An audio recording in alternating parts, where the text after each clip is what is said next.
Ahora vamos a hablar de política, del panorama nacional.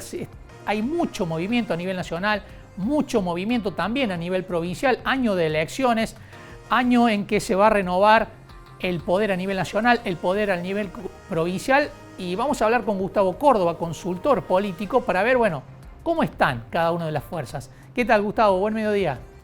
¿Cómo andamos? Qué placer. Gran arranque de año y bueno, un mejor 2023 para todos, ¿no? Muchas gracias, Gustavo, igualmente. Bueno, ¿cómo arrancamos? Tengo entendido, estaba viendo Twitter, que en Suban Córdoba tienen encuestas fresquitas, ¿no? De lo que está ocurriendo a nivel nacional.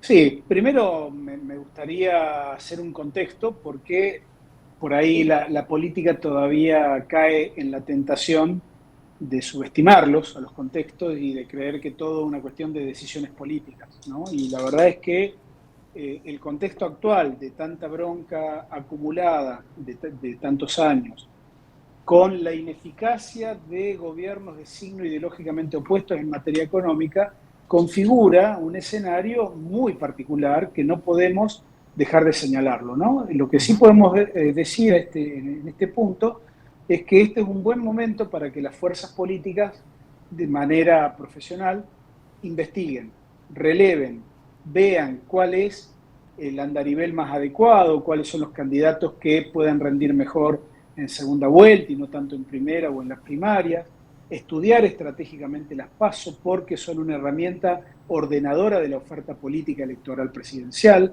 Estamos viendo contextos que a lo mejor a la mayoría de la dirigencia tradicional no le van a gustar o no le van a caer bien, como por ejemplo que el gobierno, si no baja la inflación, no va a tener ningún tipo de chance en términos electorales, debiera tener además un candidato único o un candidato consolidado y apoyado por candidaturas más pequeñas, y debería contar también con una estrategia de triunfo en la provincia de Buenos Aires. El gobierno, si tiene estas tres cuestiones, encabezada por la cuestión inflacionaria, yo te diría, Marco, que no tiene prácticamente chance. Juntos por el Cambio tiene también sus temas, ¿no? Claro. La primera es, después de tantas peleas acumuladas, estamos viendo el primer resultado. ¿Cuál es? Hemos simulado la pelea entre Horacio Rodríguez Larreta y Patricia Bullrich. Mirá el resultado. Simulando victoria de ambos, ¿qué pasa con el votante opuesto? Es decir, si gana Larreta, que es el escenario más probable, ¿no? ¿Qué pasa con el votante de Bullrich en primera vuelta? ¿Sabés qué pasa? Va casi entero a Milei. Y lo Ah, mismo claro, pasa no. con el votante de Larreta. Es decir, no va Patricia Bullrich, se va a la abstención, un pedacito al frente de todos y gran parte al peronismo federal. Entonces, ojo que en Juntos por el Cambio, 1 más 1 no es igual a 2. Tiene un problema ahí Porque justo por el cambio. enorme problema, porque definitivamente esta creencia de que Macri y Bullrich pueden morder votos de Milei es una creencia que yo te diría lo único que logra es acrecentar día a día el perfil de Milei para la primera y sobre todo para la segunda vuelta. Entonces, y Milei, ¿qué decirte? Milei es el que más fácil la tiene porque la política tradicional está haciendo la campaña gratis todos los días. El, Así que el- ese es un poco la introducción o el contexto del panorama nacional. el gobierno, el oficialismo, busca alguna instancia ordenadora por sí mismo con estas reuniones que va a empezar a tener el 16, pero reuniones que parecen ir en el sentido contrario a la convocatoria, ¿no? Uno imagina muy difícil que haya, por la composición de esa mesa, acuerdos electorales allí. Bueno, pero la política es diálogo, ¿no? Y la ausencia de diálogo es una mala señal, porque ahí es donde el sistema democrático corre por terreno pantanoso, ¿no? Digo, ahí hay un dilema que es que la dirigencia política argentina tiene que entender que es con diálogo, no es imponiendo. Y te puede gustar o no internamente un adversario o un candidato más que otro, pero la dinámica de la democracia exige que la dirigencia esté a la altura y ese quizás también ese es un problema compartido con Juntos por el Cambio, ¿no? Gustavo, ¿y cómo está la provincia? Que parece tener tiempos más acotados en cuanto a la elección, ¿no? ¿Cómo arrancan, cómo están Juntos por el Cambio todavía con irresolución con respecto a quién va a ser el candidato? Hacemos por Córdoba con el candidato ya en la calle. ¿Cómo están hoy esas dos fuerzas? Mira, en principio decirte que veo un contexto muy parecido al que hubo allá por el 94 o 95 cuando Eduardo César Angelos dio lugar, digamos, a la candidatura de Ramón Mestre, padre, como gobernador de Córdoba. En aquel momento, el tercer mandato de Angelós, había un contexto nacional muy crítico. Recordarás la pelea entre Cavallo y el Pocho Angelós. Era una situación muy dura para los cordobeses. En ese contexto, el cordobés, que es bastante conservador, pero fundamentalmente pragmático, no estaba dispuesto a cambiar del todo, ¿no? Recordarás que en esa famosa elección que enfrentó a Ramón Mestre padre con el ex juez Johnson, claro. Fue una elección sumamente pareja, creo que ganó por 4 puntos Ramón Mestre, pero se constató, se verificó esto que te quiero decir para aplicarlo al escenario de hoy. Un escenario en el cual el cordobés, antes de cambiar, le dio una última chance al oficialismo, es decir, cambió dentro de la continuidad.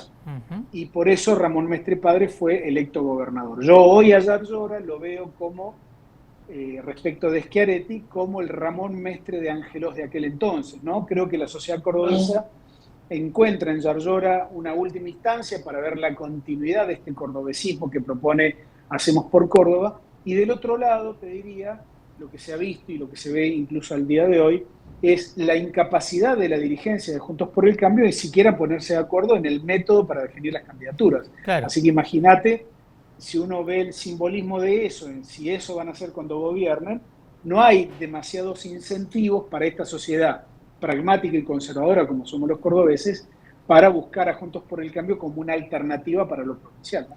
Gustavo, muy cortito porque nos estamos quedando sin tiempo, pero ¿le aportaría algo la candidatura de Juan Manuel Llamosas a la de Yarlora?